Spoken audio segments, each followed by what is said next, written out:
Here with Jamie McMurray. Jamie, you've been with Chip twice during your career, the first time from 2002, 2005, and then from 2010 present. How's that relationship with him grown over the years, and what do you kind of take away from both times that you raced with Chip?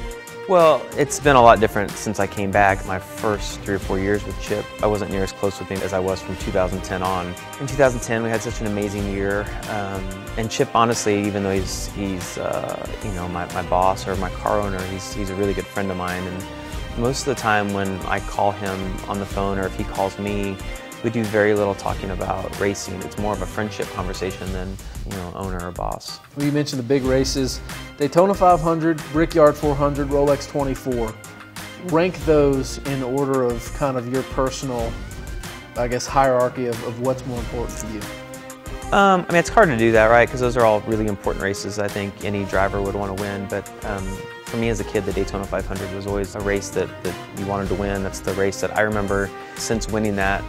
When I meet people, even if they know nothing about NASCAR, but they find out you've won the Daytona 500, they automatically, something rings a bell. What race that you haven't won yet is the biggest one on your bucket list to win?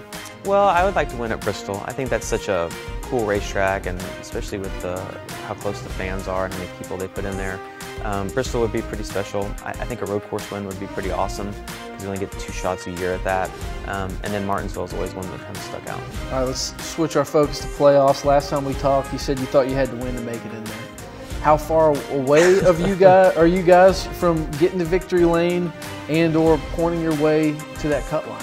You know, unless you, to me, like when you're trying to point your way in, you've got to be able to run in the top 5 of the stages throughout the race and then have a good finish to really make a dent in that. We haven't run that well this year, or if we have run well, it seems like something has happened, whether it's a tire failure or we had an engine failure at Sonoma. Last question for you. When it's all said and done, you hang the helmet up, how do you want your fans to remember Jamie McMurray?